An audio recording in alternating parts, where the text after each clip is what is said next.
მედია პროექტი უცნობი კავკასია. Საომშვიდობის ეთერშია პროექტი უცნობი კავკასია, მას დღეს მე ნინო ჟიჟილაშვილი წარმოგიდგენთ. ერთი ულტიმატუმის ვადა იწურება, მეორე თარიღი კი ახლოვდება. პროგნოზი რუსული აგრესიის განმეორების შესაძლებლობაზე კი მოსკოვში იბადება და თბილისში ვრცელდება.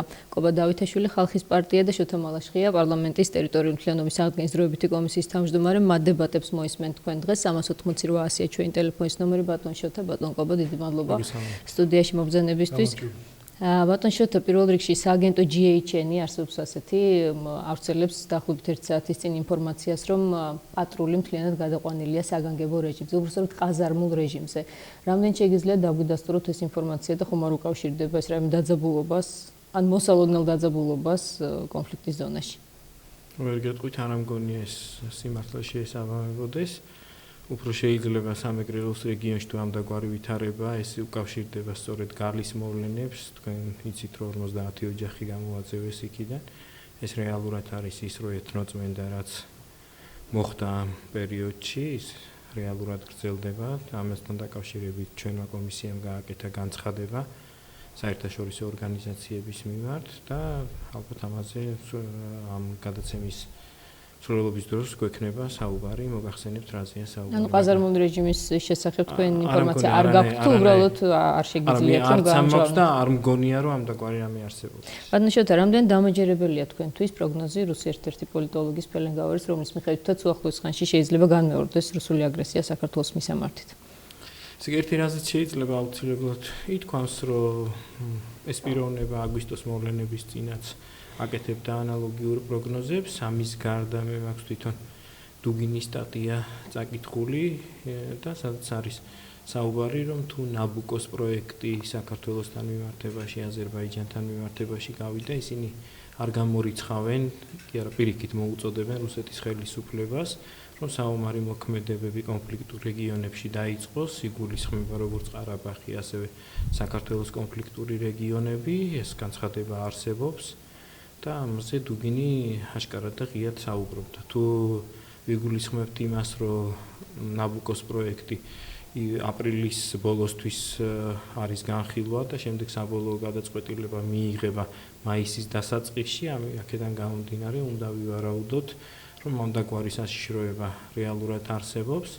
თუ აგვისტოს აგრესია ნავარაუდები იყო რუსეთის ეკონომიკური აღმავლობით მისი გავლენით საერთაშორისო დონეზე, თქვენ გახსოვთ, მაშინ რუსული ნავთობი $147, $150 ფარგლებში იყო. მე ვამბობ მილერის მიდგომას ამ საკითხებისადმი, გაზპრომის ხელმძღვანელის ის ვარაუდობდა, რომ დეკემბრის ბოლოსთვის, იანვრის დასაწყისისთვის ისინი გაზს ევროპას მიყიდიდნენ სადღაც $1000 ფარგლებში. დღევანდელ დღეს მათ აქვს სერიოზული ეკონომიკური პრობლემები, ეს არის ინფლაცია. ვარაუდობდნენ, რომ ეს იქნებოდა 13%-ის ფარგლებში. ამიტომ შეიძლება განმეორდეს რუსული აგრესია საქართველოს მისამართით ამ დიდ კონტექსტში. იმის გამო, რომ ეკონომიკური კრიზისი ესე შეეტყო რუსეთს, ეს შეიძლება. მათ ესე იგი გამართლება და საერთოდ ესეთი წესია რუსეთში ზოგადად რომ ითქვას, რომ ესე იგი უკაცრავად მსმენელისთვის და თქვენთვის შეიძლება ესეთი მიდგომა აქვთ, რუსი შეიძლება იწვეს კანაოში უკაცრავად ამ სიტყვისთვის, სვავდეს ტრაინოიადი კალონს, მაგრამ ზაძირჟაო მაინც იძახის ამას, ეს მისი მენტალიტეტია, არც ცუდი, არც კარგი ეს რეალური მდგომარეობა. და როდესაც მას სჭირდება ამისთვის, ამ იდეისთვის კვება, ამ იდეის კვებას ცხადია ეს კგბ-ის სტრუქტურები. ახლა სულ არ ვაპირებდი ამ თემას საუბარს, მაგრამ კორექტულია პარლამენტის წევრის მხრიდან, მეთმეტის კომისიის თავმჯდომარის მხრიდან ასეთი შედარების მოყვანა. ბოდიში მოვიხადე ამისთვის. კი, მაგრამ თქვენ მაყურებელს მოუხდეთ ბოდიში და არა მათთვის იმისამართითაც ეს თქვით. არა, ეს უბრალოდ ესეთი მიდგომა აქვთ მათ, იმიტომ არსებობს ეს იმპერია. სხვათა შორის აქამდე მხოლოდ ხელისუფლების მისამართით ამბობდა ხოლმე ჩვენი ხელისუფლება ამას, მაგრამ ახლა თქვენ რუსის მისამართით თქვით ეს სწორედ იმ ხელისუფლებას და იმ ხელისუფლების წარმომადგენლებს, რომელიც ეყრდნობა რეალურ მასას, იმიტომ რომ რო არ არსებობდეს ესეთი კრიტიკული მასა და საერთოდ ცნობილია სოციოლოგიური გამოკვლევებით, რომ სადღაც 7%-ის ფარგლებში თუ არ არსებობს ის კრიტიკული მასა, რასაც ხელისუფლება ეყრდნობა რეალურად, ამის გავრცელების რეალური შანსი არ არსებობს, მაგრამ 7% ალბათ არსებობს ამდაგვარი, რადგან ეს იდეები იქ საკმაოდ რეალურად ვრცელდება. ნახოთ როგორ განვითარდება მოვლენები, მე არ ვფიქრობ რომ თლიანად რუსიერი ამდაგვარად აზროვნებს, იმიტომ არის სწორედ რომ მათ თლიანად ვერ განახორციელეს აგრესია საქართველოსთან მიმართებაში, იგივე გალის მოვლენებს თუ დაუკავშირებთ ამ პროცესებს, ის რომ ეთნოწმენდას მათ დაარქვეს დამოუკიდებლობისთვის ბრძოლა მათ მიიღეს პრაქტიკულად ორი ფაშისტური რეჟიმი ამ რეგიონში და ამას ექნება საერთაშორისო დონეზე ასახვა. თუ ევროპა კარგით, ბატონო შოთა, ჩვენ დაუბრუნდებით. თუ ევროპა ბელორუსიას ეუბნება, რომ ამ რეგიონების ცნობა ეს არის დანაშაული და ამისთვის მას პასუხს მოთხოვენ, მაშინ პირველ რიგში ევროპამ პასუხი უნდა მოთხოვოს იმ სახელმწიფოს, რომელმაც ეს უკვე გააკეთა და აღიარა ეთნოწმენდა როგორც დამოუკიდებლობისთვის. ბატონო კობარჩევაში საბჭოთა რომ ხელისუფლებას აქვს მართლაც და ბევრი პრობლემა, ისინი უსმენენ საერთაშორისო ანალიზს, ევროპას, რუსეთთან წამოსულ პროგნოზებს, საქართველოში არსებული ოპოზიცია, გაერთიანებული ოპოზიცია კი ასახელებს თარიღს, რომელ დღესაც პრაქტიკულად ამჯერად არ გაგვიგონია ჩვენ რომ დასრულდეს საქართველოს ხელისუფლება, მაგრამ თქვენ ამას აპირებთ, რომ 9 აპრილს შეიკრიბებით და აღარ დაიშლებით. რამდენად სწორია ამ კონტექსტში თქვენი მხრიდან ესეთი მოქმედება? დავიწყოთ იქიდან, რომ ხელისუფლების წარმომადგენლები ხშირად ურთიერთგამომრიცხავ განცხადებებს აკეთებენ და დღევანდელი ეთერიც გამონაკლისი არ არის. სანამ აქ შემოვიდოდი, მოვისმინე ბატონი დავით ბაქრაძის განცხადება, რომელიც გამორიცხავს რუსულ აგრესიას საქართველოში და საუბრობს პოლიტიკურ პროცესებში ჩარევაზე. ბატონი მალაშხია ამ წუთში მოვისმინეთ, რომ სხვა ინფორმაციას ფლობს. ასევე ურთიერთსაწინააღმდეგო იყო მანამდე ბატონი თარგამაძის და სხვა საპარლამენტო, ასე ვთქვათ, უმრავლესობის წარმომადგენლების გამოსვლები და მე უბრალოდ მოუწოდებდი საპარლამენტო უმრავლესობას იქნება თუ ნაციონალურ მოძრაობას დააზუსტოს ის საფრთხე, იმიტომ რომ ერთი ამბობს ერთს, მეორე ამას უარყოფს და ვეღარ გავიგეთ რა საფრთხე გვემუქრება და მართალი გითხრათ დაიზაფრა მოსახლეობა და ძალიან შეშინებულია ხალხი და დღეს საკითხი რომ ომი იქნება თუ არა.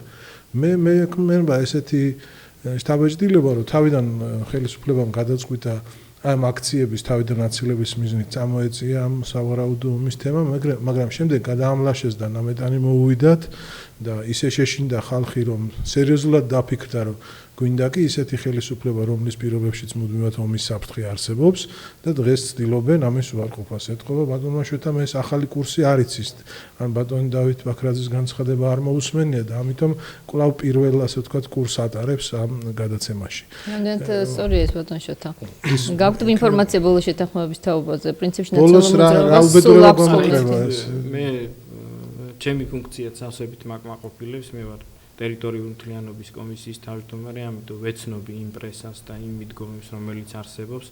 მე არ მithქვამს, რომ ისეთი საშიშროება არსებობს, რომლისგანაც თავის დაღწევა შეუძლებელია. მე ვთქვი უბრალოდ და შემიძლია სტატიებზეც მიგითითოთ, იგივე დუგინთან დაკავშირებით. ბატონო ბორის ბორისოვის ცნობილი სტატია, რომელიც გავრცელდა, რომელზეც ხდება ხშირად აპელირება. მარკოვთან ერთად BBC-ზე მქონდა პირდაპირი ჩართვა და როდესაც მას ეკითხებოდნენ რუსეთის უკრაინის აგრესიასთან დაკავშირებით, მან უშიშროების საბჭოს მდივანის უკრაინის უშიშროების საბჭოს მდივანის პოზიცია პრინციპულად დაადასტურა, რომ რეალური საშიშროება არსებობს, რომ მათ თავიანთი მოსახლეობის რუსების ინტერესები დაიცვან უკრაინაში. ეს საშიშროება რეალურად არსებობს. ანუ საფრთხეები არსებობს, ბატონო კობა. ეს რას ვიცით, ეს საფრთხეები ნამდვილად არსებობს. ჩვენ შეგვიძლია ვივარაუდოთ, როგორ განხორციელდება ეს, დაუშვათ რა პრევენციები შეიძლება იყოს სახელმწიფოს მხრიდან, ჩვენ რას ვაპირებთ. ამ თემაზე კი ბატონო ვისაუბროთ, მაგრამ ახლა ჩვენ თუ ვიტყვით, რომ ეს საშიშროები არ არსებობს, ეს იქნება სირაქლემას მდგომარეობაში ყოფნა. ბატონმა დავითმა განაცხადა დღეს და თქვენც უკვე თქვით, რომ ისეთ საფრთხეზე აღარ ვლაპარაკობ, როცა ეს გაიგეთ და ამასთან დაკავშირებით, ცოტა ხალისი რო შემოვიტანოთ, ერთი ძველი ანეკდოტი გამახსენდა. რაიკომის მესამე მდივანს კითხეს, ნიანგი დაფრინავსო და არაო და პირველმა მდივანმა რო თქვა, არაო ისეო ვერაო, მაგრამ ხა ტოტიდან ტოტზე შეიძლება გადაფრინდესო და ახლობით ესეთი შთაბეჭდილება შემექნა, იმიტომ რომ 2 წუთის წინ ამბობდით, რომ სერიოზული საფრთხეა, ეხლა როცა გაირკვა, რომ ბატონ დავით ბაქრაძის თქვენ, რომ საფრთხე ამ ხრივ არ გვემუქრება და სხვა საფრთხეა, ისეთი საფრთხე არ არის, ეხლა რაც შეეხება დუგინის განცხადებებს. მე ყველას მოუწოდებ, ვისაც გაქვთ ინტერნეტი, შეხვიდეთ საიტზე rasha.ru, სადაც არის დუგინის არათუ დაწერილი სტატიები, არამედ მისი ჩანაწერები, მთელი სვეტი მიყავს აფკაც, ცნობილი შავრაზმელია და ვიდეო ჩანაწერებია პირდაპირ მისი, ასე ვთქვათ, თეზისების ვიდეო ჩანაწერები არის დადებული ამ საიტზე. და დავინტერესდი, როდესაც დაიწყო საუბარი იმაზე, რას ამბობს ეს კაცი და შევედი ამ საიტზე, როდესაც გავიგე ხელისუფლების წარმომადგენლებისგან, რომ აი ერთ-ერთი ექსპერტი ეს კაცია, რომელიც ამ ომზე საუბრობს და მართლაც აღმოვაჩინე ასეთი ჩანაწერი და ყველას მოუწოდებ ნახოთ ეს ჩანაწერი. ამ ჩანაწერში ძალიან საინტერესო რამეს ამბობს ბატონი დუგინი. ის ამბობს, რომ დიახ, ჩვენ გვჭირდება საქართველოს სრული ოკუპაცია. ის ამბობს, რომ საქართველოში პრორუსული ძალები ან არ არის, ან ცოტა, ან იმდენად გავლენით ვერ სარგებლობს, ამიტომ ჩვენ აუცილებლად დაგვჭირდება მისი პირდაპირი ოკუპაცია იმისთვის, რომ ჩვენი მიზნები განვახორციელოთ და არა მარტო ნაბუკოზია საუბარი, არამედ ლაპარაკი რომ ამერიკის სამხედრო ბაზები შეიძლება განლაგდეს და ამის პრევენცია აუცილებელი. მაგრამ იქვე აი ამ ჩანაწერში ბატონი დუგინი ძალიან საინტერესო რამეს ამბობს, რომ დღეს ვთქვათ დასავლეთი ამერიკის სახით უკმაყოფილოა სააკაშვილის რეჟიმით, ცდილობენ მის შეცვლას სხვა ფიგურით, იმიტომ რომ მან სააკაშვილმა არ გაამართლა და თუ ასეთი ალტერნატივა დადგა, ჩვენ დაინტერესებული უნდა ვიყოთ სააკაშვილის ხელისუფლების შენარჩუნებაში იქამდე, სანამ არ განვახორციელებთ ინტერვენციას. აი სიტყვით რას ამბობს ბატონი დუგინი. ოღონდ სამწუხაროდ ჩვენი ხელისუფლების წარმომადგენლები პირველ ნაწილს ბატონი დუგინის განცხადებისა უშვებენ და მეორე ნაწილი ავიწყდება. ჭკუასთან ახლო ბატონი დუგინის განცხადება, იმიტომ რომ საერთოდ მტერს მოწინააღმდეგე ხელისუფლების სათავეში აწყობს არაპროგნოზირებად ლიდერი, რომელიც ხშირად თვითონ არ იცის მეორე დღეს რა ნაბიჯს გადადგავს, რომელიც იოლად წამოსაკიდებელია პროვოკაციაზე და რუსეთის პროვოკაციაზე წამოიკიდეს ბატონი სააკაშვილი და მისი სუსტი წერტილები ძალიან კარგად იციან და ამიტომ დაიმედებული არიან, რომ როგორც კი დასჭირდებათ კაზუს ბელი ან ომის საბაბი, იმ წუთში მოძებნიან და მიაღწევენ პროვოკაციაზე ხელახლა წამოკიდებას სააკაშვილის ხელისუფლებისა. ამის ეშინია ქართული საზოგადოების უდიდეს ნაწილს და ჩვენ არ ვამბობთ, რომ საფრთხე არ არსებობს. საფრთხე არსებობს, მაგრამ საფრთხის სერიოზული წილი ეკუთვნის ამ შემთხვევაში სააკაშვილის ხელისუფლებას, რომელიც იმდენად არაპროგნოზირებადია, რომ კვლავ შეიძლება აღმოჩნდეს რუსულ პროვოკაციაში ჩათრეული. აი ეს არის ჩვენი სათქმელი, ამიტომ ჩვენ მიგვაჩნია, რომ ამ ხელისუფლების ყოფნა, ხელისუფლების სათავეში, რომლის პირობებში პროვოკაციაზე წამოგების არასწორი გადაწყვეტილების მიღების შანსი ძალიან მაღალია, ძალიან საშიშია ჩვენი ტერიტორიული მთლიანობისთვის, ძალიან საშიშია სახელმწიფოებრიობისთვის და ამიტომ ჩვენ მოუწოდებთ ყველას შევიკრიბოთ 9 აპრილს და დავაყენოთ ერთადერთი მოთხოვნა პრეზიდენტ სააკაშვილის გადადგომა. ბატონო შეთა რა რეაქცია რაც ვისაუბრეთ, თქვენ ნახეთ, რომ ბატონმა კობამ პრაქტიკულად დაადასტურა, რომ ამგვარი საშიშროება არსებობს. თუმცა დანამატი ქონდა ამას. ეს უკვე მისი ინტერპრეტაციაა.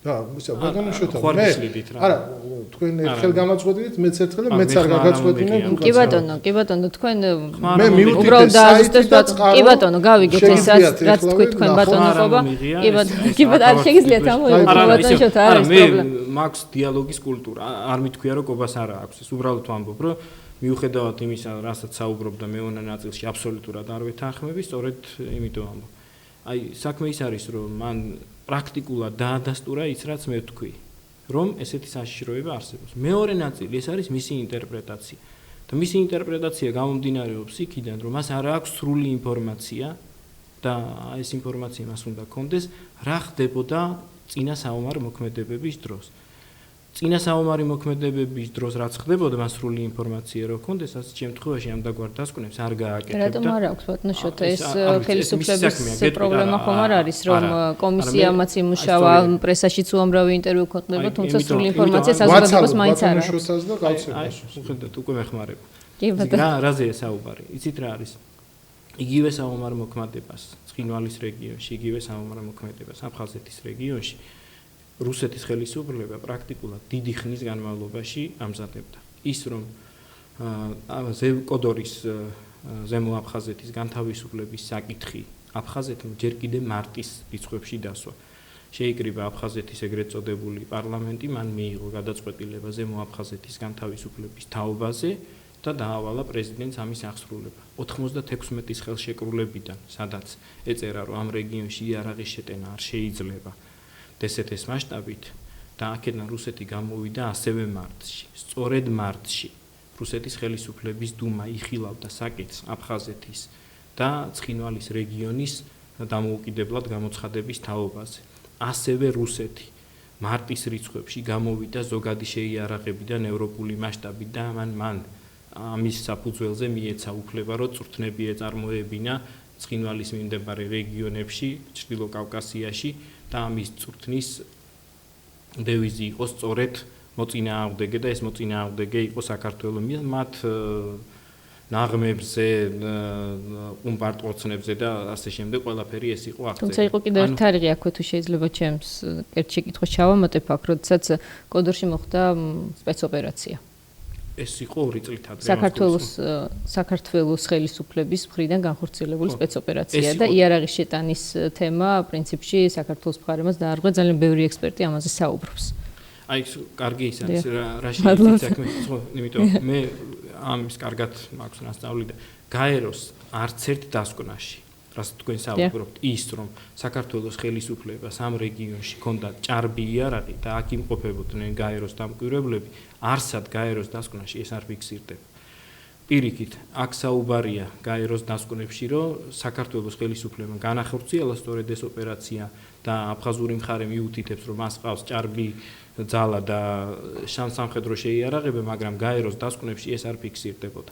აი სწორედ შემდეგში მდგომარეობს საქმე, რომ ჩვენ როდესაც 2007-ის შემოდგომაზე მივიღეთ დასკვნა და გადაწყვეტილება გაეროს დონეზე, რომ ყველა დევნილი დაბრუნებულიყო, მათი ქონება ყოფილიყო დაცული.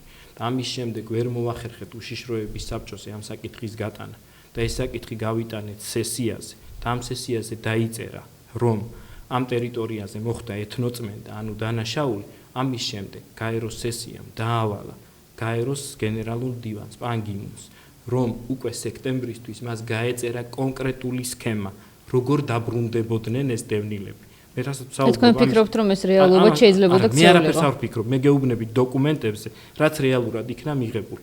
ამის შემდეგ სექტემბერში უნდა ყოფილიყო ეს სქემა გაწერილი. ანუ რუსეთს ჰქონდა სექტემბრამდე ვადა იმისთვის, რომ საქართველოზე აგრესია განეხორციელებდა. ანუ ჩვენ ყველა საერთაშორისო მექანიზმი გამოვიყენეთ იმისთვის, რომ სამშვიდობო პროცესების მეშვეობით აფხაზეთში ეს სიტუაცია გვემართა. და თქვენ ყველას კარგად გახსოვთ. თქვენ მაინც ხარ შემეშლით ხელს. არა, თუმცა ჩვენ ეს დებატი გვაქვს, დიალოგი გვაქვს და მინდა რომ არ იქცეს მონოლოგად რეგიონში. არა. თქვენ მაინც ისე თქვა ეგონება ამოვიღეთ. ცხინვალის რეგიონში ჯერ კიდე 2 აგვისტოს კოკოიტი აცხადებდა, რომ მან გაიყვანა აბსოლუტურად ყველა მოსახლეობა. ამის იტარტასის ინფორმაცია არსებობს. ანუ საომარი მოქმედებებისთვის რუსეთი უკვე აგვისტოს 2 რიცხვისთვის რეალურად გზა. ასე ჩვენთვის ძალიან ნაცნობი იმპორტ ცნობებია ეს თქვენთვის, მაგრამ არა მსმენელისთვის და მაყურებლისთვისაც. მე ვფიქრობ, რომ ყველასთვის ცნობილი თემაა ეს, რომ როგორ გაყავდა რუსეთს ცხინვალის მოსახლეობა. თუ ეს ყველასთვის ცნობილი არის ინფორმაცია, აქედან გამომდინარე საქართველოს ხელისუფლებას ჰქონდა ერთი გამოსავალი. ან რუსეთის აგრესიისთვის სათანადო პასუხი უნდა გაეცა, ან მივიღებდით შემდეგ მაგალითს, რომ კოკოიტი და ბაგაფში გაანთავისუფლებდნენ ჭყალებში, რა თქმა უნდა, ზემო აფხაზეთს და კოკოიტი ცხინვალის მიმდებარე ტერიტორიებს და რუსეთი ისევ ნეიტრალურად მოგვევლინებოდა. ამის საპასუხო იყო ის, რაც განახორციელა საქართველოს ხელისუფლებამ, მან მიიღო არა ცხინვალის განთავისუფლების ოპერაცია, არამედ 3 პუნქტიანი გადაწყვეტილება, ეს იყო საცეცხლე წერტილების ჩაქრობა, ეს იყო მოსახლეობის დაცვა, ეს იყო მოსახლეობის გამოყვანა. რამდენად ეფექტურად განხორციელდა ეს ყველაფერი, ამაზე შეიძლება ვიმჯეროთ. მართალია მგითხრათ, მე ეს არ მიკითხავს, რა შეეცით საქმე, თავის მართლობის პოზიციაში ძალიან ხშირად დგება ხელისუფლება, მე არ მიკითხავს რა მოხდა ომამდე, მე კითხავს რა ხდება დღეს, ამაზეა საუბარი, ბოლო პროგნოზებზე საუბარი, იმიტომ ჩვენ ანალიზი ძალიან შორს წავიყვანს. რა ხდება დღეს? თუ შეიძლება ბატონ კობას ვაპასუხებინოთ, ბატონ კობა. ხელისუფლების მაგივრად კობა ვერ გვასუქებს. არა, მე თქვენ ვირიხნის ინდაგისვით ეს შეკითხვა და თქვენ ანალიზი არჩიეთ პასუხის გაცემას. ალბათ ოპოზიცია საერთოდ არ იყოს და არის საუბროს, მაგრამ აქ ვარ და ეხლა მაპატიეთ ბატონო შუთა. კი ბატონ კობას ჯერია ნამდვილად. თქვენ ძალიან საინტერესო თეზისი ბრძანეთ, რომ ბატონ კობას არ აქვს სრული ინფორმაცია და ალბათ საზოგადოებაც შეგულისხმე და ძალიან საინტერესო რამ იყო თქვენგან ამის განცხადება, იმიტომ რომ მანამდე მთელი ესე ვთქვათ ზამთრის განმავლობაში თქვენ გვარწმუნებდით, რომ საქართველოს თემო მოსახლეობა მიიღო სრული ინფორმაცია იმ ეგრეთ წოდებული საგამოძიებო კომისიის საქმიანობის შედეგად, რომელიც ტრანსლირება პირდაპირ ეთერში ხდებოდა. დღეს ძალიან სასიამოვნოა, რომ როგორც იქნა აღიარეთ, რომ ეს ყველაფერი არანაირ ინფორმაციას არ შეიცავდა და ეთყობა სატელევიზიო შოუ იყო მხოლოდ და რეალურად მიზნად არ ისახავდა ჩვენთვის რაიმე ინფორმაციის მოწოდებას. სხვადასხვის გაკეთება შეუძლებელია, თუ კი პირდაპირ ეთერში მიდიოდა სიმართლე, მაშინ ჩვენ სრული ინფორმაცია გქონია რა მოხდა აგვისტოში. თუ ტყუილი მიდიოდა, ესე იგი ბუნებრივია ინფორმაცია არ გვექნება. ეს ერთი. მეორე, მინდა გითხრათ, თქვენ ბრძანეთ, რომ ჩვენ ცხინვალის, ასე ვთქვათ, განთავისუფლების ოპერაცია არ დაგვიგეგმია, მოპატიეთ, მაგრამ იმ კომისიის ხმობებზე სხვა სურათი გამოიკვეთა და გარდა ამისა, სახელმწიფოების მაღალი თანამდებობის პირების განცხადები მახსოვს 8 აგვისტოს, 9 აგვისტოს, რომ არათუ დაგვიგეგმია, არამედ განვახორციელეთ კიდეც ეს ოპერაცია და სხვათა შორის მე ვიყავი ერთ-ერთი იმ პოლიტიკოსთაგანი, რომელმაც დუმილი კი არ არჩია ამ დროს, არამედ საჯაროდ გამოვედი იგივე კავკასიის ეთერში და ვთქვი, რომ შეტევა ცხინვალზე არის პოლიტიკური და სამხედრო ხასიათის შეცდომა, თუ საუბარია რუსეთის აგრესიის მოგერიებაზე, მიმართულება ჩვენი მოქმედების უნდა იყოს აგრესიის და საიდანაც შემოდის იმ წერტილისკენ, ანუ როკის გვირაბისა და ჯავის რაიონისკენ. მე ეს პატიოსნად განვაცხადე და მოუწოდე ხელისუფლებას ეს ნაბიჯები გადაედგა. სამწუხაროდ, როგორც ჩანს, წითელი ხალიჩების გაფენა და პირდაპირ ჩართვის მოწყობა სააკაშვილისთვის ცხინვალიდან უფრო ფასეული იყო, ვიდრე აქცენტირება რუსეთის აგრესიისა და საქართველოს მოსახლეობისთვის საზეიმო, ასე ვთქვათ, განცხადების გაკეთება უფრო მნიშვნელოვანი და არ უფიქრე იმ მომენტში მეორე წუთში რას მოიქცეოდა. ასევე ძალიან მაოცებს ეს ჩამონათვალი. ჩვენც ვიცით, რომ რუსეთი ემზადებოდა აგრესიისთვის, დაიწყო ეს და თანამიმდევრულ პოლიტიკას ახორციელებდა, პასპორტების დარიგებიდან დაწყებული, დსთ-ს სანქციების რეჟიმიდან გამოსვლით გაგრძელებული და რაც თავარია 58 არმიის საჯარო წვრთნებით დასრულებული, როდესაც რუსეთი აცხადებდა, რომ თუ ჩვენ სამშვიდობო კონტინგენტ შეექმნა იქ საფრთხე, ჩვენი არმია გადალახავს კავკასიის ქედს და ჩაერთვება ამ კონფლიქტშიო. და ამის შემდეგ ჩვენ იმავე კომისიის ნომერზე ვისმენთ პოზიციას, რომ ჩვენი ხელისუფლება მზად არ იყო იმისთვის, რომ რუსეთი პირდაპირ ჩაებმებოდა ამ სამხედრო კონფლიქტში და ეს მოულოდნელი აღმოჩნდა და ამიტომ მოირღვა ფრონტი. და მეორეც, მაპატიეთ, არ მჯერა, რომ რაიმე ღონისძიებები დაიგეგმა ჩვენი იქ ყოფი მოსახლეობის გადასარჩენად, იმიტომ რომ უკან დახევა იყო, ასე ვთქვათ, არაორგანიზებული, არაფეთქებულა არც ერთი ხიდი, არც ერთი გზა არ დანაღმულა და ჩვენი მშვიდობიანი მოსახლეობა გორის რაიონისა ისე აღმოჩნდა ჩაკეტილი და მოროდიორების, მკვლელების და მოძალადეების ხელში, რომლებიც დათარეშობდნენ ამ სოფლებში და უამრავი ადამიანი მოკლეს, უამრავი გააუპატიურეს, უამრავი ტყვეთა აიყვანეს და ქონების დანაკლისზე უკვე აღარ ვსაუბრობ, რომ ქართულმა შეერაღებულ ნაწილებმა ეს მინიმალური ამოცანა მაინც ვერ შეასრულეს, რომ უზრუნველყოთ ჯერ მშვიდობიანი მოსახლეობის გამოსვლა და შემდეგ ამ პოზიციების დატოვება. ესე რომ, როდესაც საუბრობთ ამ გეგმებზე, ფიცი მწამს და ბოლო მაკვირვებს. რაც შეეხება იმას, მე კიდევ მინდა დაუბრუნდე ბატონ დუგინის ცნობილ განცხადებას. ნუ არ დაუბრუნდები დუგინი, დამოვწურეთ ეს თემა, ჩვენ ახლა დუგინის ანალიზს ვერ დავიწყოთ ბატონო. მე მახსოვს აფხაზეთის ამ რეჟიმის არჩევნები რო იყო და ხაჯიმბა და ბაღავში რომ ეჯიბრებოდნენ ერთმანეთს, საქართველოს ხელისუფლებაში ვიდავი არც კი იმალებოდა სიმპათიები ბაღავშის მიმართ და მე მგონი აგიტაციაც კი აწარმოეს გალელდევნილებში, რომ ბაღავშისთვის მიეცათ ხმა, როდესაც მე დარწმუნებული ვარ, უფრო ლოგიკური იქნებოდა და ჩვენს ინტერესებში, რომ ასე ვთქვათ, გაუწონასწორებელი ხაჯინბა ყოფილიყო აფხაზეთის ხელმძღვანელობაში, რომელიც ითხოვდა პირდაპირ იერიშ სკოდორის ხეობაზე და სადაც აგრესორად წარმოჩინდებოდა სწორედ ამ შემთხვევაში სეპარატისტული მხარე, ვიდრე გაწონასწორებული ჭკვიანი მტერი ბაღავში. ასე იქცევა დღეს რუსეთი და თქვენ რომ ბრძანეთ, მაშინ რა უნდა ყოფილიყო? დიახ, ჩვენ უნდა გამოგვეყვანა ჩვენი მოსახლეობა, ჩვენ უნდა დაგვეცვა ჩვენი სოფლები და ჩვენ უნდა დაგვეფიქსირებინა ის ფაქტი, რომ ჩვენ თავდამცველი მხარე ვარ და არა თავდამსხმელი. ეს როდესაც მსოფლიოს წინაშე და ყველა აღიარებს, რომ რუსეთთან შეუძლებელია სამხედრო ძალით საბოლოო ჯამში, ასე ვთქვათ, კონფლიქტის მოგება. აქ ლაპარაკი იყო იმ ვადებზე, რამდენ ხანს უნდა გავძალიანებულიყავით და ვინ უნდა დაფიქსირებულიყო აგრესორად და ვინ უნდა დაფიქსირებულიყო მსხვერპლად. თუმცა რუსეთი აგრესორად დაფიქსირდა მაინც ბატონო. მაგრამ საინფორმაციო ომი თუ ეს იყო მიზანი ამ ომის, რომ დაფიქსირებულიყო, ეს ნამდვილად დაფიქსირდა. მაგრამ რუსეთმა მაინც მოახერხა ცხინვალზე ქართული ჯარის იერიშის ფაქტის დაფიქსირება, რუსეთმა მაინც მოახერხა აგრესორად წარმოჩენა და რუსეთმა ისიც მოახერხა, რომ ევროსაბჭოს რეზოლუციაში ესეთი პოზიცია ჩაიდო და სამწუხაროდ ამ პოზიციას ხარი დაუჭირა ქართულმა დელეგაციამაც, რომ იქ საქართველოს მხარემაც განახორციელა იერიშის. ბატონ შოთას მინდა დაუსვა კითხვა, ის ბრძანებდა საუბრის დასაწყისში, რომ მდგომარეობა ფეთქებაცაში ნამდვილად ჯერჯერობით არის, ხო ბატონ შოთა? გუშინ პრეზიდენტი სააკაშვილი აკეთებს ეს განცხადებას, რომ ხელისუფლება მზადაა აგვისტოს ომის შემდეგ გაწყვეტილი დიპლომატიური ურთიერთობები აღადგინოს რუსეთთან, ასევე განაახლოს სახმელეთო საჰაერო საზღვაო მიმოსვლა, ჩვენ არ უხსნით კარს რუსულ ტანკებს, თქვა მან, მაგრამ ჩვენ კარი და ჩვენ გული ყოველთვის ღია რუსი ინვესტორებისთვის და ნუ მან ამის მაგალითად დაასახელა ენერგეტიკის სფეროში უკვე მიღწეული თანამშრომლობა ენგური ქონდა მას მხედველობაში. ბატონ შოთა, რამდენად არის ერთი სტანდარტის მიდგომები, რასაც თქვენ ბრძანებდით, რომ მდგომარეობა თქვენ კითხვას დავამატო, მე ძალიან კარგად მახსოვს. კითხვა მხოლოდ ბატონო კითხვა. ანტიკრიზისული კომისიის შექმნის დოკუმენტი რომ იყო, იქ მოთხოვნა იყო ხელისუფლების, რომ ტერიტორიული მთლიანობის აღდგენის გარეშე რუსეთთან ურთიერთობის ნორმალიზაციის მოთხოვნაც კი სახელმწიფო ინტერესების ღალატად გამოცხადებული იყო და ჩვენ ხელი მოგვეწერა ყველას, რომ ასეთი რამ დაუშვებლად მიგვაჩნია. ეხლა მაინტერესებთ, რასაც თქვენ ითხოვდით ოპოზიციისგან. დღეს სააკაშვილი თვითონ აპირებს ნორმალიზაციას ტერიტორიული მთლიანობის პრობლემის მიუხედავად. მაინტერესებს თუ ეს მაშინ ცხადდებოდა ქვეყნის ინტერესების ღალატად. დღეს სააკაშვილის ეს განცხადება და ქმედება არ არის ქვეყნის ინტერესების. რატომ გახდა ბატონ შოთა საჭირო ამ განცხადების გაკეთება? თქვენ როგორ ახსნით? ბატონო. ესე საქმე შემდეგში მდგომარეობს, რომ თავიდან ამ აგრესიაზე, როგორც ჩვენ, ასევე მთლიანად მსოფლიოს ჰქონდა ერთი და იგივე რეაქცია.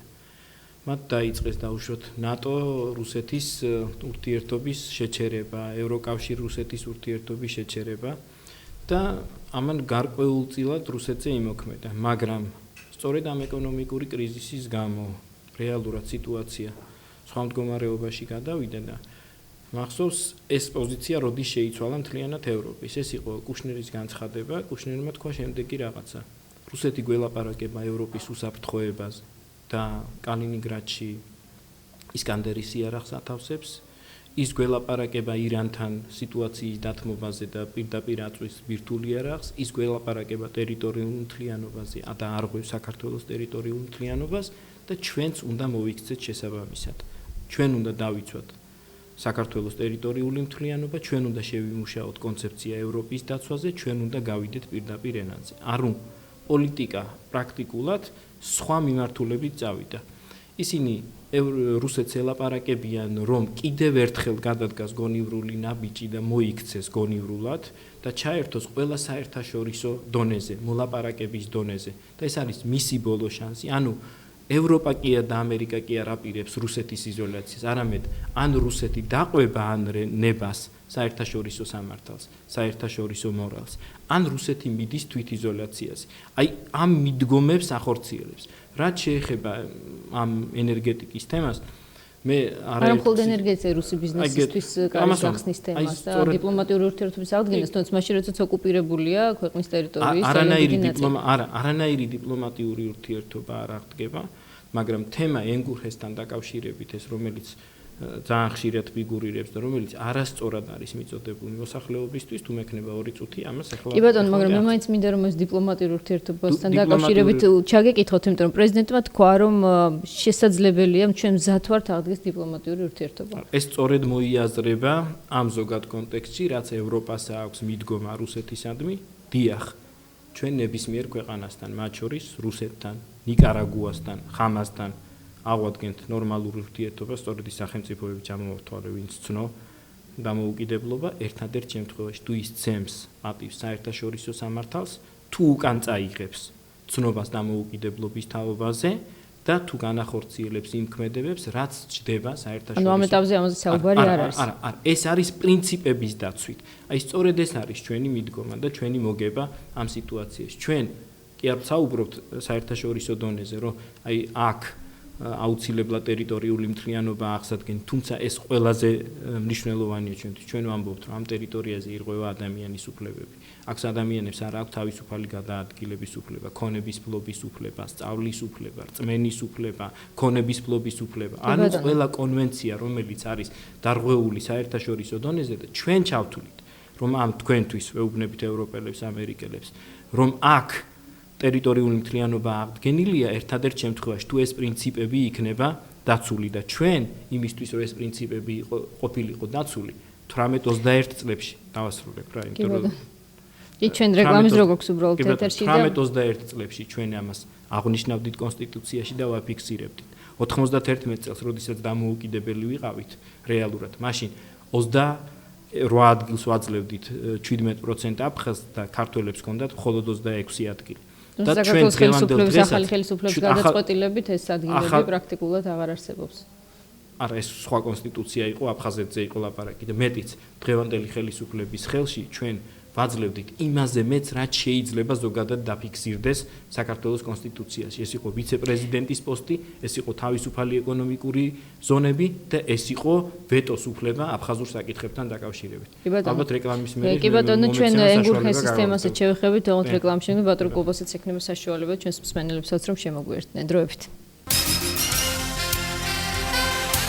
მედია პროექტი უცნობი კავკასია. პროექტი უცნობი კავკასია ეთერში ჩვენ ბატონთან ყობა დავითაშვილთან და შოთა მალაშხიასთან ერთად ვბრუნდებით. ბატონო ყობა, რა უნდა გააკეთოს ხელისუფლებამ იმისთვის, რომ სიტუაცია უფრო მეტად არ დაიძაბოს? იცით რა, პირველ რიგში მე ნებამომეცით იმ თემას შევეხო, რომელზეც თქვენ საუბრობდით. აქამდე და ვთქვა, რომ სტრატეგიული ობიექტების გადაცემა აგრესორისთვის ცოტა უცნაური მოგერიება აგრესიისა. ასევე ვთქვათ, ჩვენ დღესაც მოვისმინეთ ბატონ შოთასგან საუბარი, ასე ვთქვათ, რუსზე, რომელიც კანაოში წევს და დეკალონს სვავს. ხა ლიტვის, ლატვიის, ესტონეთის პარლამენტებში მე ასეთი საუბრები არ მომისმენია, სამაგეროთ არც ის მომისმენია, რომ სტრატეგიული ობიექტები გადავცეთ რუსეთსო. ხომ არ ჯობია რუსეთის მიმართებაში ვიყოთ პრინციპულების საქმით და სიტყვით მოზომილები. მე მგონი ჩვენ ხელისუფლებას ურჩევდი, რომ ასეთი პოლიტიკა უფრო სწორი იქნებოდა, თუმცა ეს რჩევა დაგვიანებულია, იმიტომ რომ რეალურად ასე ვთქვათ არ შეისმენს როგორც ჩანს ხელისუფლება და ეს მისი სტილია და ეს ვეღარ შეიცვლება.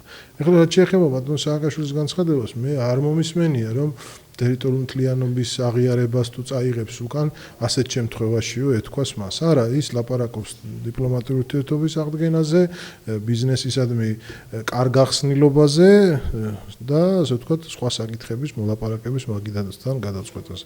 ასეთია განცხადება. ესე რომ მე ვერანაირად ვერ გავიზიარებ ამას, რაც ბატონმა შოთამ ბრძანა და კიდევ ერთ რამეს ვეთქვი. როგორც ჩანს ბატონ სააკაშვილის ეს განცხადება იქიდან მომდინარეობს, რომ თვითონაც დაინტერესდა ბატონ დუგინის განცხადებით.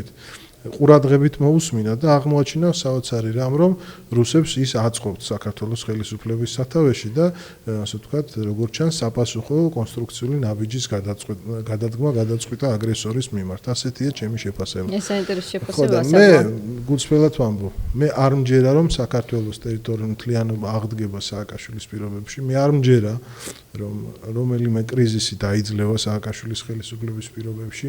ჩვენ 9 აპრილი გამოვაცხადეთ არა ახლახან, არამედ გასული წლის 7 ნოემბერს. საკმაოდ დიდი დრო და ვადა ჰქონდა ხელისუფლებას, რომ ის ელემენტარული მოთხოვნები, რაც ჩვენ ჰქონდა დაეკმაყოფილებინა, დაებრუნებინა ტელეკომპანია იმედი ოჯახისთვის და ჩვენ ახლა ვხედავთ, რომ ხელისუფლებამ ერთი ჯიბედან მეორე ჯიბეში გადაიდო ტელეკომპანია იმედი და არა ამ კანონიერი მოთხოვნის შესრულებას და აგრძელებს მოროდიორობის პოლიტიკას, როდესაც გარდაცვლილი ადამიანის ოჯახს ართმევს ქონებას. ხელისუფლებამ არაფერი არ გააკეთა და ერთი ნაბიჯიც არ გადადგა, რომ ასე ვთქვათ, გაენთავისუფლებინა სატელევიზიო სივრცე ცენზურისაგან და იგივე ვთქვათ ტელეკომპანია იმედში ის შოუ, ტელე შოუ ძალიან საინტერესო მაგალითია. ვითომაც არის საფუძველი, რომ დასავლეთს მოახსენა, რომ კიდევ ერთი დებატები გაიხსნა, მაგრამ ეს დებატები გადის დღის 4 საათზე, ანგარიშიც ეთვლება და რეალურად ვერავინ იმას ვერ უყურებს ისე დროსაც. ბატონო ყობა, თქვენ ბრძანებთ 9 აპრილს ყველა შემთხვევაში შედგება, რაც არ უნდა საგარეო საფრთხეები გაიზარდოს 9 აპრილამდე. სწორედ იმიტომ, რომ საგარეო საფრთხე არსებობს და სწორედ იმიტომ, რომ ჩვენ ვერ ვხედავთ ამ ხელისუფლებაში ამ საგარეო საფრთხების მომგერიებელს და ჩვენ ვერ ვხედავთ ამ ხელისუფლებაში იმ ძალას, რომელიც ელემენტარულად პროვოკაციაზე არ წამოეგება და დიდი რესურსი აქვს ხელისუფლებას პროვოკაციაზე წამოგებისას, ჩვენ მიგვაჩნია ყოველი დღე სააკაშვილის ხელისუფლებაში ყოფნისა სახიფათოა საქართველოსთვის და დამღუპელი ამ ქვეყნისთვის, ამიტომ ჩვენი მოთხოვნა არის ერთადერთი. ამას კი მიაღწია ხელისუფლებამ, რომ საარჩევნო სისტემისადმი სრული უნდობლობა გამოიწვია საზოგადოებაში.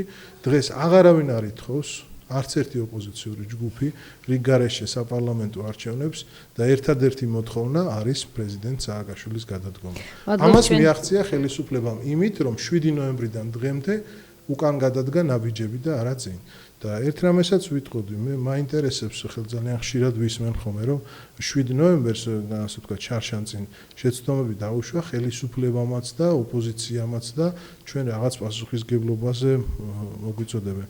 მე მაინტერესებს მე რა შეცდომა დაუშვი, როცა ავლაბრის ელიავას ბაზრობაზე წავედი და აპარატურას ვყიდულობდი და ხელისუფლების წარმომადგენლები დამესხნენ თავს, ტერაქტი მომიწყვეს, კლავდნენ და გორის დახურულ სამხედრო ჰოსპიტალში მიმიყვანეს, სადაც სამართალდამცავი სტრუქტურის თანამშრომლის გარდა სხვა ვერავინ ვერ შედის. ამასაბად გიპასუხებთ ის, არა, ხო მაინტერესებს, შეცდომა დაუშვით ჩვენ არ მივხვდებით ამ კატეგორიაში ჩვენ. როდესაც ვისმენ ასეთ განცხადებას და სულ ახლახან გაირკვა სოზარ სუბარმა სახალხო დამცველმა და ადასტურა, რომ ეს გადაწყვეტილება ამ ტერაქტის მოწყობისა და იმ დარბევის მოწყობისა მიღებული იქნა პრეზიდენტ სააკაშვილის მიერ და რჩევლებად იყვნენ იქ ბატონები მერაბიშვილი, ახალაიები და სხვადასხვა, ასე ვთქვათ, სიმძიმის დანაშაულებს თავაზობდნენ სააკაშვილს და რა არჩევანიც გააკეთა ნათელია. მე მაინტერესებს ამ დანაშაულების ჩამდენი პრეზიდენტს აქვს იურიდიული და მორალური უფლება კიდევ იყოს პრეზიდენტი ამ ქვეყნის. თქონდა ასე არ ფიქრობს ბატონ შოთა, არ ფიქრობს რომ ხელისუფლება მე ამ შეკითხვით ეს რიტორიკული შეკითხვა რა თქმა უნდა ბატონ შოთა სადაც არის ვიცი და გასაგებია რასაც ფიქრობს, მე მიმართავ საზოგადოებას, რომელსაც ეუბნებიან, რომ თურმე საქართველოს დემოკრატიისკენ გადადგა ნაბიჯი და მოვისმინოთ რას ფიქრობს ჩვენი მსმენელი. ამ დროს დემოკრატიის, ასე ვთქვათ, ინდექსის მაჩვენებლით საქართველოს ბევრად უკან გადავიდა საერთაშორისო შეფასებითაც, თუმცა ეს შეფასება რა თმინდა, ჩემ თავზე ვიცი რა დემოკრატია. მადლობთ, მოვუსმინოთ მსმენელს, რომელიც დიდი ხანია უკვე ხაზზე გველოდება. დიახ, გისმენთ, პირდაპირ ეთერში ხართ. ალო. დიახ. ალო. დიახ. ეს მაბატია დგენცელი გამარჯობათ. გამარჯობა. იცით რაშია საქმე? აი ახლა მე უსმენ გიყურებთ და აი ეს ბატონი მალაშხია ეწყობა ძალიან შორს მხედველია. ახლო თავის ცხვირის წინ ვერ ხედავს ვერაფერს აბსოლუტურად. საქმე რაშია, იცით? აი ცოტა ხნის წინ მე ახლობელი გარდამეცვალა და მუხათგვერდის სასაფლაოზე დავკრძალეს. რო ავდივარ ზემოთ, ის გზა ხო მოსპარია. იქით გავიხედე და ტანკებია შეფარებული, შენიღბული. მარჯვენა მხარეს, აი ვის ელოდება. როდინდელი ამბავია ბატონო. და ზემოთ, აი სულ რაღაც 1-20 დღის წინანდელი. მას შემდეგ წვალობ დაგიკავშირეთ, მაგრამ ვერ დაგიკავშირეთ და ახლა გითხრათ. მათ გასაგონად, ახლა ბატონ დავიცაშვილს რა უცხოთ, მაგას რა შეუძლიათ, მაგანმა უნდა თქვან. მაგრამ აი ხელისუფლების წარმომადგენელმა უგულავა რომ მისწვდა მთელ ქალაქს და სად რა გააკეთა რა არ გააკეთა კაცშვილმარიცის, ერთი აბრძანდნენ და როგორმე გავიდნენ მუხათგვერდის სასაფლაოს ბოლოში. დიდი მადლობა. მადლობთ, როგორც ჩანს ეს უფრო ინფორმაციის მოწოდების ცდელობა იყო და არა შეკითხვის დასმის, თუმცა ბატონ შოთა მუხათგვერდის სასაფლაოზე მეც ვიყავი. კაცო, ილია პირდაპირ მნიშვნელობით არის. ბატონ შოთა მეც ვიყავი ამ ტერიტორიაზე ამ ბოლო პერიოდში და იქ არის უცნობი ჯარისკაცის საფლავები. დედაჩემი არის დასაფლავებული მუხათგვერდის სასაფლაოზე, სხვათა შორის ჩემი დაც ამ აგვისტოს შემდეგ სექტემბერში გარდაიცვალა ამ პროცესების დროს. იყო მეოთხე სტადია ქონდა სიმსივნის და ამ მდგომარეობაში ვიყავი, არ მგონია ეს ან მსმენელისთვის ან ვინმესთვის სახუმარო თემა იყოს. და არავინ არ ხვდებს, მაგრამ ძალიან სამწუხაროა და თანაგზნობას გიცხადებთ ის გადასწრებების გამო. არა სხვა მიმართულება მიიღო ხა ამ კომენტარში. მე ხშირად მიწევს, მე იმიტომ ამბობ, მე ხშირად მიწევს ამ ტერიტორიაზე, იმიტომ თქვი, ყოფნა არანაირი ტანკები. გზები წესრიგშია და არანაირი ტანკები იქ არ დგას. გზები წესრიგში რაც ნიშნავს შეიძლება არის საფარი არც ისე კარგი დაუშვათ, მაგრამ ეხლა ის არის საკმაოდ მოშიშვლებული ტერიტორია ვერ გაიგო შეკითხვა და არა მაბადია. არა თქვენ როგორ განგიმარტავთ რა შეკითხვა დაგიშვათ იმ ადამიანს. მე მივხვდი ხალხს აშინებს ის რომ თქვენ შეიძლება ასე ვთქვათ, ახალ პროვოკაციაში იქნათ ჩართული. ეს არის შეფარებული ტანკებს, ხო, შორის ჩვენ მუდმივად საუბრობთ ადამიანები, ოღონდ ეს ომის შემდეგი პერიოდი იყო. ამაზეა ლაპარაკი და არა იმაზე მუხათგვერდში. ბატონო კობა, ან ქალბატონი, თქვენ მუხათგვერდში ყოფილ ხართ? კი ბატონო, ომის შემდეგ როგორი მოშიშვლებული მდგომარე ის არის? არც ხეებია იქ კი პრაქტიკულად. ბატონო, შეფარებული მეც კამუფლაჟიანი რამდენიმე ადამიანი აგვისტოს შემდეგ შევნიშნე. მე ახლა ბოლო პერიოდში არ ყოფილი, როცა არა, ციკ მე მოხდა გითხარით, დაგზავნა. იმიტომ რომ მე ძალიან ხშირად მიწევს იქ ასვლა. ვერ ვიტყვი ყოველ კვირას, მაგრამ დაახლოებით ამ რეჟიმში, იქ არანაირი ტანკები არ იმყოფება, იქ არის სწორედ საუბარი არის, რომ დაღუპული გმირებისთვის მემორიალი უნდა გაკეთდეს, ეს არის სწორედ ჩემი სადაც სამზადის ადგილი არ აქვს. მოდი ხომ მუხათგვერდიდან როგორ წარმოგიდგენიათ? დაცვითი საშუალებები შეიძლება სადღაც თავდაცვის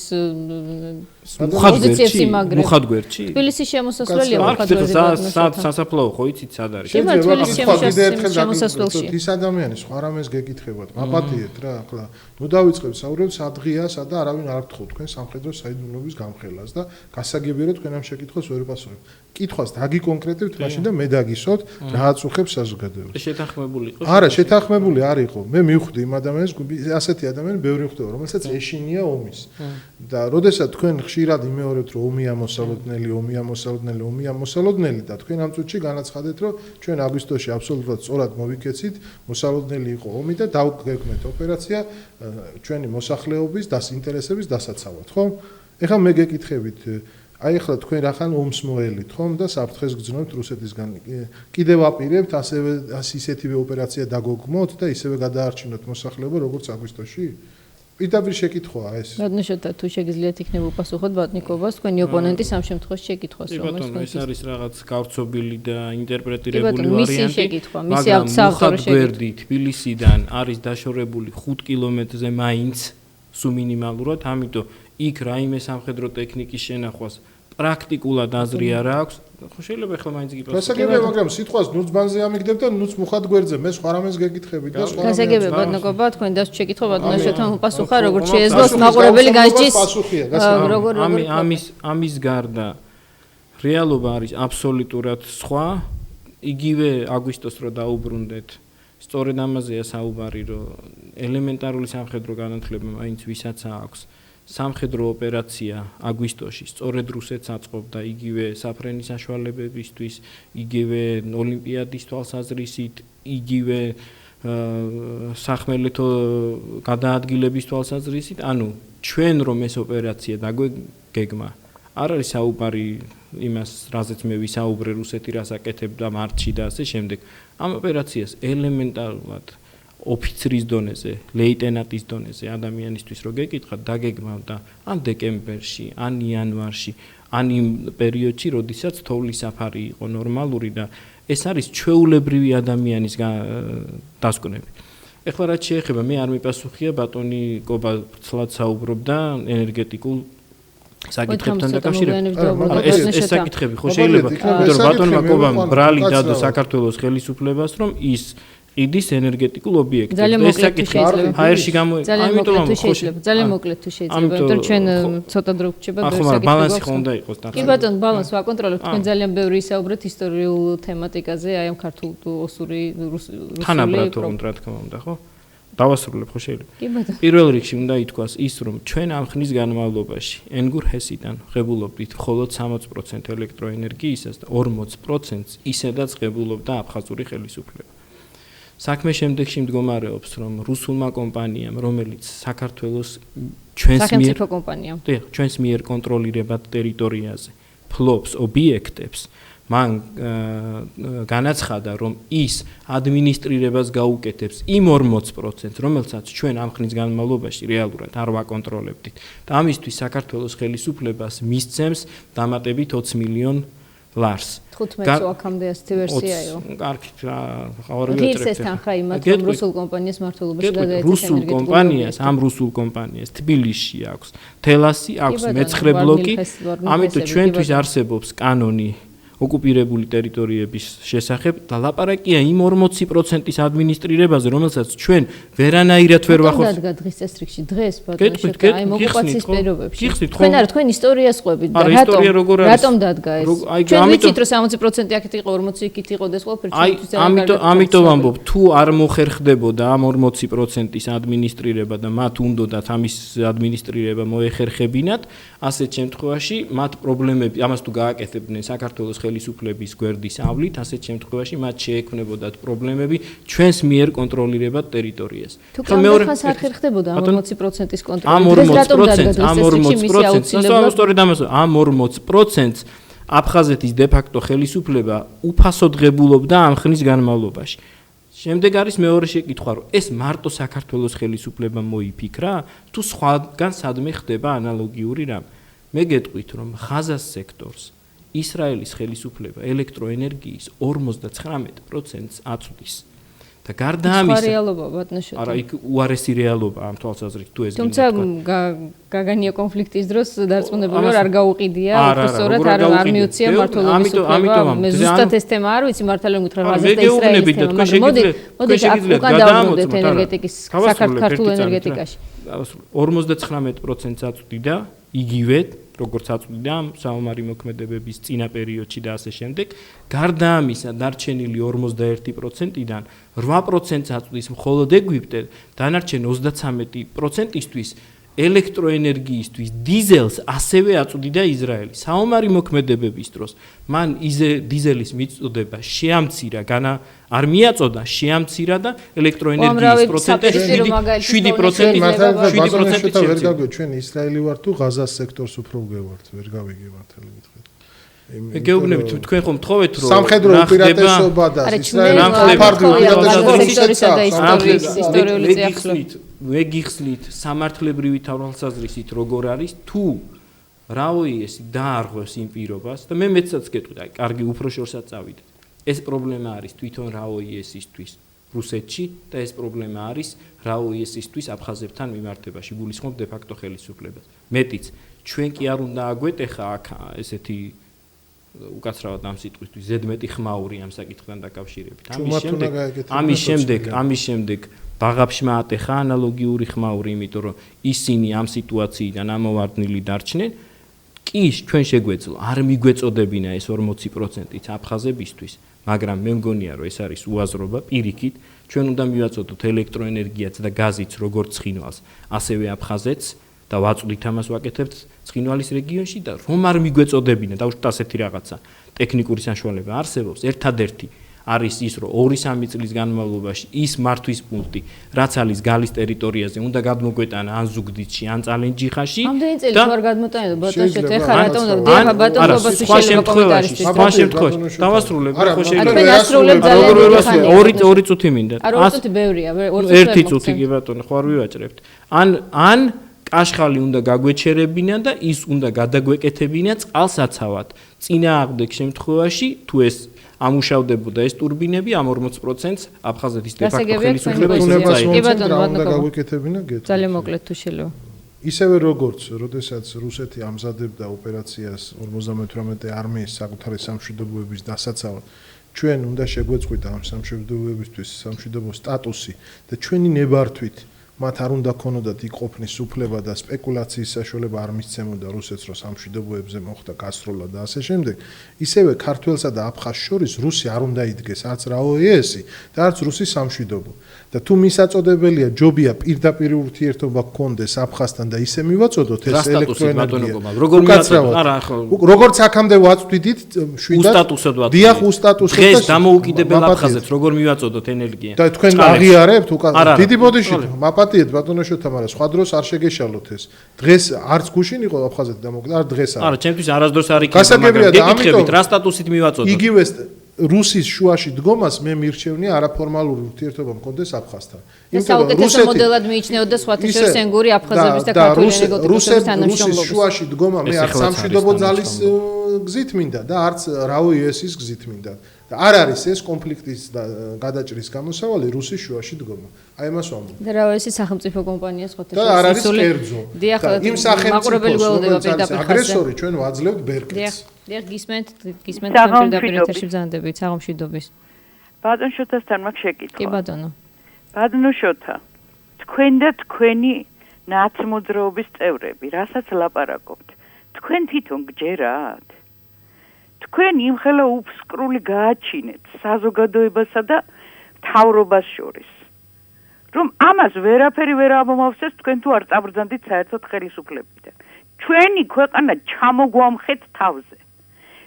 ეხლა არ იფიქროთ თქვენ რომ ოპოზიცია ერთმანეთში ვერ მორიგდნენ, ვერ გააკეთებენ აქციებს. ის იმ ზომამდეა ხალხი მისული რომ პოზიციას და ოპოზიციას ნაცარტუდად აქცევს ორივეს. დიდი მადლობა. ეს ორივე მხარეს გეკუთვნოდათ ეს არის რა თქმა უნდა ძალიან რთული მდგომარეობა ეკონომიკური კრიზისი, პოსტსაომარი გარემო. ბატონო შოთა თუ შეიძლება უპასუხოთ ხალბატონს ეს ალბათ შეკითხვა ეს იყო რა თქმა უნდა მე გეტყვით მე რო არ ვჯეროდეს რასაც მე საუბრობ რასაც მე ვაკეთებ მე ერთი დღეც არ გავჩერდებოდი იმ ადგილზე სადაც მე ვარ იმიტომ რომ მე არანაირი პრობლემა ამისი არ მაქვს მე მჯერა რასაც ვაკეთებ რაზეც საუბრობ მე მჯერა იმისი რომ ჩვენი მიდგომა კონფლიქტებთან დაკავშირებით არის უნიკალური ეს არის საერთაშორისო სასამართლოების საერთაშორისო სტრუქტურების გამოყენება ჩვენ ერთი პერიოდი ამას ძალიან წარმატებით მივაღწიეთ და იმიტომ მივიღეთ რუსეთის აგრესია ეხლა ხორციელდება მეორე ეტაპი და ეს ჩვენთვის მომგებიანად დასრულდება ბატონო შოთა შეიძლება ერთი რამ გკითხოთ ისიც არა თქვენ ზურაბ ჟვანიასთან ერთად მოხვედით ამ პარლამენტში ასე ვთქვათ მახსოვს თქვენი კარგი საქციელი როდესაც ეს პარტია დაახმარეთ როცა ისინი და მეგობრებოდ თქვენ გჯერათ რომ მაგალითად ზურაბ ჟვანია გაზით გაიგუდა და არ არის მოკლული აი პირდაპირ მიპასუხეთ მაპატიეთ როდესაც ლაპარაკობთ ამ ხელისუფლების გჯერ თქვენ გჯერათ რომ ფბР-ის დასკვნა არსებობს რომ შეუძლებელია გაზის კონცენტრაცია მომხდარიყო ეს რომ გაეგუდა ის კაცი და ოფიციალური ვერსია დღემდე ამ ხელისუფლების არის რომ გაზით გაიგუდა ამ ვერსიის გჯერათ აი გეკითხებით პირდაპირ ბატონო კობარაძე თქვენ დასვეთ შეკითხვა და საკითხი მე რომ მქონდეს ამ შეკითხვაზე პასუხი მე უნდა მოვემზადო გადაცემისთვის სადაც ამას ყველაფერს აბსოლუტურად გადავხედე მე არ მიყვარს ისეთ თემებზე საუბარი ისთვის არ გაცნობი ხარ თქვენი მეგობარი გავითარებაში დაიღუპა არ მიუხედავად იმის ამ წლების განმავლობაში მიუხედავად იმისა რომ მე მას დავეხმარე თუ არ ვიცი რაც ქვია ამას რა მნიშვნელობა აქვს შეიძლება ის დაგეხმაროთ ალბათ პოლიტიკაში მოსვლაში მე ვარ ქრისტიან კონსერვატიული პარტიის თავმჯდომარე ეს პარტია დაარსებული არის 92 წლიდან ამიტომ საკმაოდ დიდი სტაჟი მაქვს პოლიტიკაში ყოფნის ამ თვალსაზრისით პრობლემას არ წარმოადგენს საქმე ის იყო რომ მე მოცემულ დროს სწორი გადაწყვეტილება მივიღე და მაშინაც ვამბობდი და мотиваციას ვაძლევდი რატო გავაკეთე ეს ყველაფერი იმიტომ კი არა ეხლა მიცვალებულზე ვინც მისი მომხრე იყო და ვინც არ არის ყველა მხარს უჭერს ეს არ არის პრობლემა მაშინ სურას მეგობრობას არა გარდაცვალების ფაქტ ზოგიერთი ზოგიერთ თქვენ ის მეკუთვნებით ვის მათ რიცხვს ვინც ეჭვის ქვეშ აყენებს მისი აი ოფიციალური ვერსიით გარდაცვალებას მე ვეკუთვნი იმ ჯგუფს რომელსაც ამ საკითხთან დაკავშირებით არანაირი პოზიცია არ აქვს, იმიტომ რომ არ გეტყვით არ შემისწავლე. ცხოვრება იყო ჩემი უნივერსიტეტში სწავლის დროს, ჭიტანავა იყო ასტიმის საბჭოს თავმჯდომარე, ჭიტანაოსავით აზრი არ გამოჩნია, მან თქვა ერთხელ. არ შემისწავლე ეს საკითხი. მე ყოველთვის ვცდილობ, რომ ნებისმიერ საკითხთან დაკავშირებით იყოს ამომწურავი და კომპეტენტური პასუხი. როდესაც მე საუბრობ ბენგურჰესზე, შესწავლილი მაქვს ეს საკითხი. თქვენ თუ კი ბატონო ამის პრობლემაც არ არის. თქვენ თუ მომავალ გადაცემას ერთი ან ორი კვირის მერე ამ საკითხებთან დაკავშირებით. ბატონო შენ რას მეუბნებით რომ ზურაბ ჟვანიასთან დაკავშირებით თქვენ ესეთი მე გეტყვით ბატონიკობა საუბრობს ფბР-ის დასკვნაზე. არა ფბР-ის დასკვნაზე გადავდით მოდით მე არ ვაპირებდი ამ კითხვის დასკვნას მე თქვენ პასუხიდან გამომდინარე მაინტერესებს თქვენ არ გაგიგიათ რომ ქვეყანაში პრემიერ-მინისტრი გაზით გაიგუდა და შეგეპარათ ეჭვი რომ მართლა გაზით გაიგუდა თუ დამაყრდნობს ეს დასკვნა და ეს დასკვნა არ წამიკითხავს მე ვეყნობი იმ ინფორმაციას რომელიც რეალურად არსებობს ეს არის ინფორმაცია რომ გაზით გაიგუდა თუ ეხლა ამ დასკვნას ეს დასკვნა დარიგდა პარლამენტში ანუ არ გაგაჩნიათ მოსაზრება ამასთან დაკავშირებით გასაგებია ბატონო შოთა რა გადაწყვეტილებას მიიღებს რა ამასთან დაკავშირებით ხელისუფლება 9 აპრილი მინდა რომ ამ დავასრულოთ 9 აპრილს ელოდებიან მასშტაბურ აქციას გაერთიანებული ოპოზიცია უპირობო დაპირებს აქციაზე გამოყვანას ხალხის და ერთადერთ მოთხოვნას როგორც აქ ბატონმა კობამ თქვა გადადგომა პრეზიდენტის მე ერთი შემიძლია ვთქვა რომ არსებობს პრეზიდენტის ინსტიტუტი არსებობს პრეზიდენტი რომელიც არჩეულია 2013 წლამდე არსებობს პარლამენტი რომელიც არის 2012-მდე ამიტომ ეს პარლამენტი და ეს პრეზიდენტი იქნება ამ ვადაში, ეს უნდა იყოს ყველას პოზიცია, რომ ეს ასე განხორციელდეს, ასე იყოს ყველასთვის. მე ვფიქრობ, რომ არც ოპოზიციას არ აქვს არანაირი პრობლემა, თავისი პრობლემები დააყენოს, თუ ეს იქნება იმ მიმართულებით, რას მიმართულებითაც მე ვმუშაობ პარლამენტში, მათ შეუძლიათ ნებისმიერ დროს საკითხები ამ მიმართულებით დააყენონ და მათ არანაირი პრობლემები არ იქნებათ, რომ ეს საკითხი იქნას განხილული, მაგრამ შეიძლება მათ რაც შეეხება მათ 9 აპრილის ამბებს, მათ შეუძლიათ მოაწყონ აქციები, მოაწყონ მიტინგები, მაგრამ მე ღრმად ვარ დარწმუნებული, რომ დღევანდელ დღეს, როდესაც ხელისუფლება იმ შეცდომების გამოსწორებასაც ცდილობს, რაც იქნა დაშვებული წინა პერიოდში, ამას დიდი საერთაშორისო და შიდა გამოხმაურება არ მოყვება, ეს იქნება 9 აპრილის აქცია, რომელიც სწრაფადვე დაიშლება.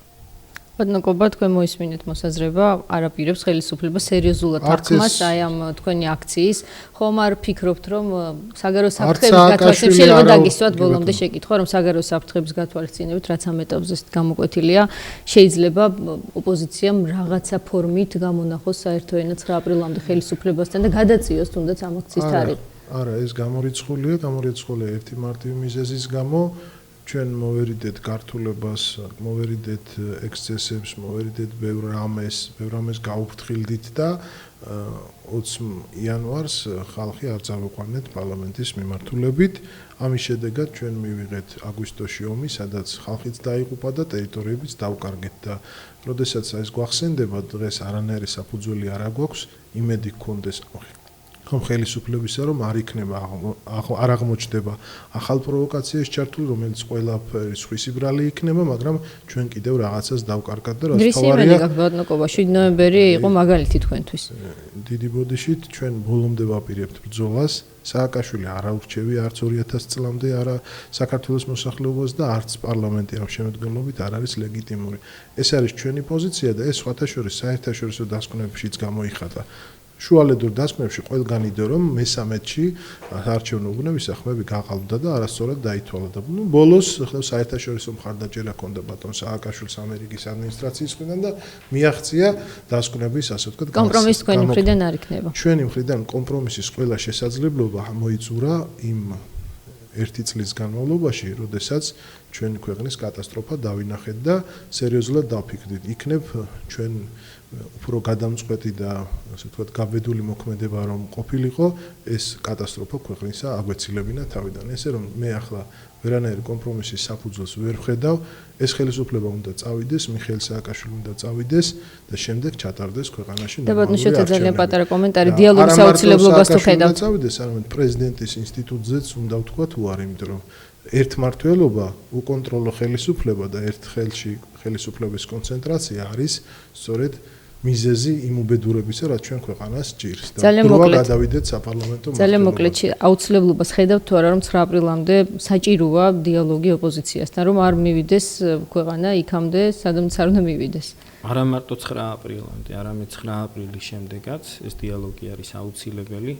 მე უბრალოდ აგივე თქვენს ეთერში არაერთხელ მithქვამს, რომ ჩვენი მიმართულებით გულისხმობ ტერიტორიული მთლიანობის საკითხებს, ნებისმიერ სტრუქტურას, ვისაც აქვს კონკრეტული აზრი, მას შეუძლია მიიღოს მონაწილეობა, გამოთქვას პოზიცია და მე გარანტიას ვაძლევ, რომ ეს საკითხი იქნება საპარლამენტო კომისიაში განხილული, რაც იქნება მისაღები, იქნება მიღებული, მაგრამ ამ ხნის განმავლობაში, როდესაც მე ეს აზრი ამ სტუდიაში გამოთქვი, არავის ამ მიმართულებით არ მოუმართავს. ეს სხვა თემაა. ამ დაგვარი იქნება. დიალოგი მხოლოდ საარჩევნო კომისიის კოდექსის ირგვლივ და მსგავს თემებში მიგაჩნია საჭირო. მე ვამბობ მე იმ სფეროში, სადაც მე ვარ კომპეტენტური და ვღებულობ, ამის გარანტიას ამ სტუდიაში ვიძლევი და ანალოგიურად ჩემი მეგობრები იძლევიან გარანტიას, რომ ნებისმიერი მიმართულებით ანალოგიური პრეზიდენტის გადაყენების სფეროში არავინ არის ექსპერტი, ხა აქ სხვა თემაზეა საუბარი. ეს მე მგონი რადიკალური მოთხოვნა რეალობას მოწყვეტილი ამ სიტუაციაში რაც შეეხება ზოგადად პრეზიდენტის ინსტიტუტს თქვენ შეგიძლიათ ნახოთ რომ ის ხალხი, ვინც ამას უარყოფდა, იგივე რესპუბლიკელები, მემარჯვენეები დღეს თავისი პრეზიდენტობის კანდიდატი ყავთ. ამა მე მგონია, რომ სწორია მათ თავიანთი წინა მდგომარეობა უარყვეს და მეტიც ყველა კრიტიკულ სიტუაციაში, დაუშვათ ფინეთის შემთხვევაში. წავით ფინეთში, ბატონო, ძალიან გთხოვთ, ჩვენი გაცემა იწურება. პრეზიდენტის ინსტიტუტი ჰქონდათ. პოლონეთში პრეზიდენტის ინსტიტუტი, ანუ ყველა სახელმწიფოს კრიტიკულ სიტუაციაში ყავს. ეს ძალიან შორს წაგვიყვანს ეს თემა. ეგ არ არის პრობლემა. ყველა კრიტიკულ სიტუაციაში სახელმწიფოს ყოველთვის აქვს პრეზიდენტის ინსტიტუტი, რომელიც ღებულობს. თქვენი სალოცავ ხატად რომ აქციეთ ისრაელში არის საპარლამენტო რესპუბლიკა და ამის გამო ისრაელის სამხედრო და პოლიტიკურ ამოცანებს ცუდად ვერ წყვეტს. რაც შეეხება ჩემს ხატს, ეს არის ჩემი სამშობლო და ამაზე უკეთესი ხატი მე პირადად არ მაქვს და მე ვამბობ ზოგადად პრეზიდენტის ინსტიტუტს ჰიმნი ვიმღეროთ და ეს დავასრულოთ ჩვენი გადაცემა. იქნება ამდაგვარი გადაცემის ბოლოს, ესეც კაი იქნება. თქვენ მონაცემები შეგიწყობთ ვოკალური ხელს, მე აწინააღმდეგე არ ვარ. არა, ერთადერთი ნაკლი რაც ამაქვს ეს არის ეს რომ ხმა. ესე იგი დღეს ჰიმნი არ გამოვა, კარგია რომ ხელისუფლებას არ აქვს ისეთი თვითკრიტიკული დამოკიდებულება საკუთარ თავს, თუმცა ეს ჰიმნი თუ იქნება არ ამგონია ცუდი იყოს, იმიტომ რომ ეს ჰიმნი არ არის მარტო ჩვენი ხელისუფლების ჰიმნი, ეს არის მთელი საქართველოს. რა თქმა უნდა. დიდი მადლობა ბატონებო სტუდიაში მობრძანებისთვის. ეს გახლავთ პროექტი უცნობი კავკასია, რომელიც გემშვიდობება თორშაბათამდე. მადლობთ ყურადღებისთვის. ნახვამდის.